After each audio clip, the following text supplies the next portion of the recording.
Halo, Yuna di sini. Welcome to Mystery Channel. Buat kalian yang baru join dan juga yang suka sama videoku, silahkan like, komen, dan subscribe dulu biar nggak ketinggalan update dari aku. Soalnya aku bakal ngebahas kasus-kasus yang sangat mengerikan.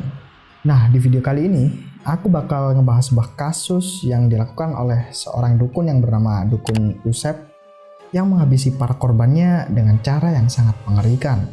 Yang mana Dukun Usep ini menghabisi para korbannya dengan cara yang sangat sadis atau bisa dibilang kejam untuk mendapatkan harta dari para korbannya. Jadi nggak perlu lama-lama lagi, langsung aja ke ceritanya. Tubagus Maulana Yusuf atau yang biasa dikenal sebagai Dukun Usep adalah seorang dukun yang bisa menggandakan uang. Nah, dalam praktiknya ini, Dukun Usep menyebutnya sebagai bank gaib.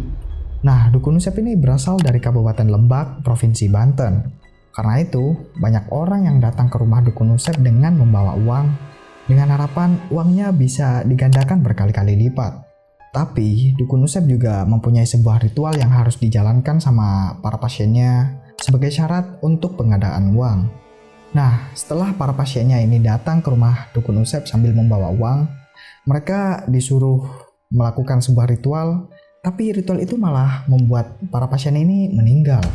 Karena faktanya, ritual yang disyaratkan Dukun Usep kepada para pasiennya adalah menyuruh para pasiennya untuk meminum sebuah minuman racikan yang berwarna kehitaman. Dan ternyata minuman racikan tersebut adalah sebuah teh yang dicampur dengan racun tikus. Tentu aja, setelah meminum minuman racikan dari Dukun Usep, para pasien ini akhirnya meninggal. Parahnya lagi, setelah para pasiennya ini nggak bernyawa, Dukun Usep ini malah mengambil sisa-sisa harta benda yang masih ada dalam tubuh korban, kayak di sakunya atau di tasnya. Nah, setelah merampas harta benda itu, Dukun Usep ini menguburkan para korban-korbannya ini dalam satu liang lahat yang sama. Dengan modus itu, Dukun Usep berhasil mendapatkan 8 korban. Oke, sekarang kita bahas gimana kronologinya kasus dari Dukun Usep ini. Jadi, pada hari Senin, tanggal 23 Juli 2007, ada seorang wanita yang membuat laporan ke polisi atau Polres Lebak kalau suaminya udah nggak pulang atau menghilang selama 3 hari. Nah, wanita ini bernama Dewi, istri dari salah satu korban yang bernama Anto. Nah, Dewi ini bilang ke polisi kalau suaminya yang bernama Anto pergi bersama dengan 2 temannya yang bernama Samali dan juga Nasrun.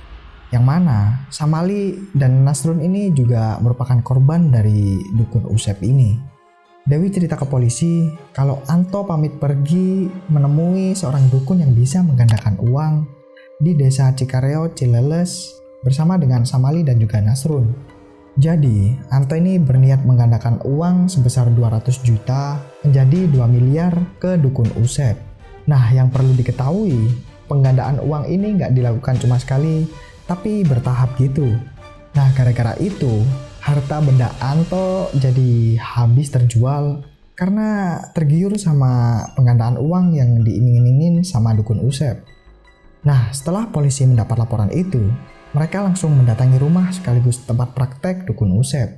Nah, sesampainya di rumah Dukun Usep, polisi langsung menangkap Dukun Usep yang saat itu lagi menerima pasien. Melihat itu, polisi jadi makin yakin kalau Dukun Usep ini membuka praktik perdukunan penggandaan uang. Setelah menangkap Dukun Usep, polisi juga menangkap seorang pria yang bernama Oyon yang ternyata dia adalah partner dari Dukun Usep. Oyon ditangkap polisi di pangkalan ojek di Pasar Saketi, Pandeglang di hari yang sama. Setelah Usep sama Oyon ini ditangkap, mereka pun langsung diinterogasi sama polisi. Polisi juga bertanya ke mereka tentang keberadaan Anto, Samali, dan juga Nasrun. Awalnya mereka nggak mau ngaku, tapi setelah polisi melakukan teknik interogasi khusus, akhirnya mereka mau memberitahu keberadaan ketiga orang tersebut. Dari situlah polisi jadi tahu kalau Anto, Samali, dan juga Nasrun yang sebelumnya dilaporkan hilang, ternyata telah meninggal gara-gara dihabisi sama Usep dan juga Oyon. Jadi sebenarnya Usep ini bukanlah orang yang sakti atau punya ilmu, tapi dia cuma pura-pura sakti dan bisa menggandakan uang aja. Nah, dari interogasi tersebut, akhirnya terungkap kalau Oyon memang terlibat dalam kasus ini. Soalnya, Oyon adalah orang yang bertugas untuk mencari pasien atau korban dengan modus penggandaan uang untuk praktek dokter Usep. Nah, Oyon ini berhasil mendapatkan korban yang berasal dari Jakarta, Bogor, Tangerang, dan bahkan sampai Bekasi. Seperti yang aku jelasin di awal, para korban atau pasien ini diminta untuk memberikan uang mahar sebagai syarat dari ritual. Awalnya, Usep sama Oyon ini cuma berniat menipu orang-orang dengan modus penggandaan uang. Tapi akhirnya, mereka bertindak lebih jauh dengan menghabisi para korban-korban ini supaya kebohongan mereka nggak terbongkar. Karena pengakuan Usep dan Oyon tersebut, polisi pun mengajak dan meminta mereka untuk menunjukkan di mana tempat para korban dikuburkan. Ternyata, Usep dan Oyon menguburkan 3 korban tersebut di sebuah hutan di desa Cikareo. Sesampainya di lokasi, Usep dan Oyon disuruh polisi untuk menggali kuburan tersebut. Dan benar aja, setelah digali, polisi menemukan adanya 3 korban tersebut di satu liang lahat yang sama. Karena itu, polisi kembali memeriksa Usep dan juga Oyon untuk dimintai keterangan lebih lanjut. Dari pemeriksaan kedua, polisi akhirnya menemukan fakta baru karena ternyata Usep sama Oyon ini juga pernah melakukan hal yang sama sebelumnya. Yang mana korban sebelumnya adalah Oon, Salikun, Imik Zamzami, Yudi, dan juga Umron. Faktanya, kelima korban tersebut dihabisi dengan modus dan cara yang sama pada tanggal 17 Mei 2007. Sedangkan Anto, Samali, dan juga Nasrun dihabisi pada tanggal 19 Juli 2007 dan dinyatakan hilang pada tanggal 20 Juli 2007.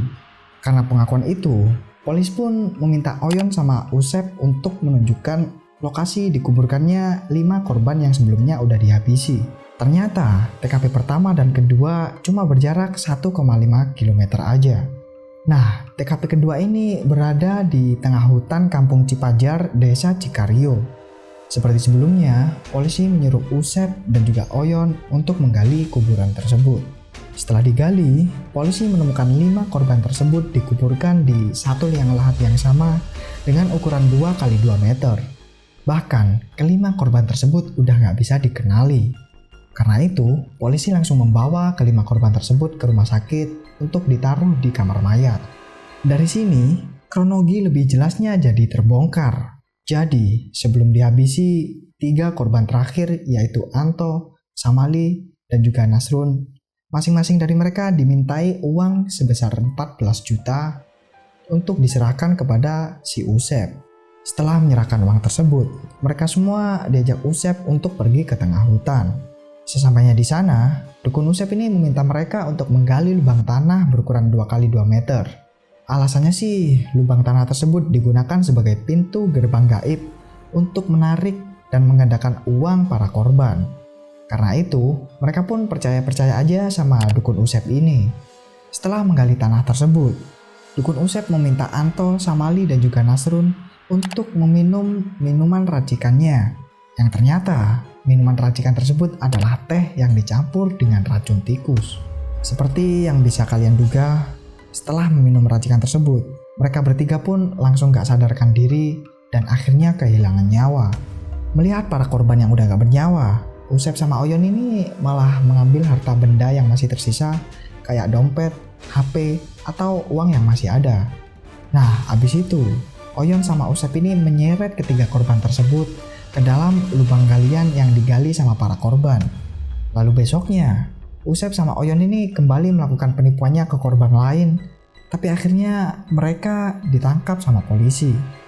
Nah, cara itulah yang digunakan Oyon sama Usep kepada 5 korban yang dihabisi terlebih dahulu sebelum Anto dan yang lainnya. Karena kejahatannya itu, pada tanggal 10 Maret 2008, Usep, si dukun palsu pengganda uang, dijatuhi vonis hukuman mati oleh Majelis Hakim Pengadilan Negeri Rangkas Bitung. 2 hari kemudian, pada tanggal 12 Maret 2008, Oyon juga dihukum atau dijatuhi vonis hukuman mati. Mereka divonis hukuman mati karena telah melakukan pembunuhan berencana kepada 8 korbannya. Karena nggak mau kehilangan nyawanya, Oyon mengajukan banding ke Pengadilan Tinggi Negeri Banten. Tapi bandingnya ini ditolak pada tanggal 10 Juni 2008. Gak menyerah gitu aja, Oyon kembali mengajukan banding, tapi lagi-lagi bandingnya ini ditolak pada tanggal 21 Oktober 2008. Karena itu, Oyon akhirnya menggunakan cara terakhir, yaitu meminta gerasi ke presiden. Tapi kayak sebelum-sebelumnya, gerasi Oyon ini ditolak sama presiden pada tanggal 31 Agustus 2015. Sedangkan Usep sendiri pasrah dengan hukuman tersebut dan gak akan mengajukan banding atau gerasi untuk membatalkan hukuman matinya itu.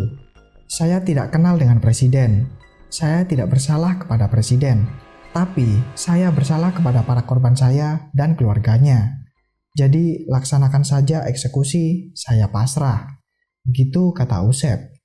Nah, pas menunggu waktu eksekusinya, Usep meminta polisi untuk mengabulkan 5 permintaan terakhirnya. Yang pertama, Usep meminta untuk berkumpul bersama dengan istri dan anak-anaknya selama seminggu penuh dari siang sampai malam. Yang kedua, Usep meminta sebuah pembimbing rohani yang menguasai sebuah kitab dan juga menguasai ilmu agama Islam selama 3 hari. Yang ketiga, kalau ada saudara Usep yang menjenguk, Usep meminta agar dia nggak diperlakukan atau dilayani seperti napi supaya saudara atau keluarganya ini nggak bersedih. Yang keempat, Usep meminta agar dia dikuburkan di samping makam ayahnya dan melakukan sholat sunnah terlebih dahulu. Dan yang terakhir, yang kelima, Usep meminta agar polisi menghadirkan ibu kandungnya selama seminggu penuh dari siang sampai sore. Setelah semua permintaannya dikabulkan, pada tanggal 18 Juli 2008, akhirnya Usep ini dieksekusi sama Brimob pada jam setengah 11 malam. Eksekusi itu dilakukan di sebuah hutan di daerah Cimarga, Provinsi Banten. Dari eksekusi itu, sebuah peluru berhasil menancap tepat pada jantung Usep yang menyebabkan dia meninggal saat itu juga. Setelah itu, polisi membawa tubuh Usep ke rumah sakit untuk diotopsi, kemudian dimandikan. Setelah dimandikan, tubuh Usep diserahkan kepada keluarganya dan malam itu juga Usep dimakamkan. Sedangkan Oyon sendiri masih belum dieksekusi sampai saat ini dan kabarnya juga masih belum jelas kapan dia akan dieksekusi.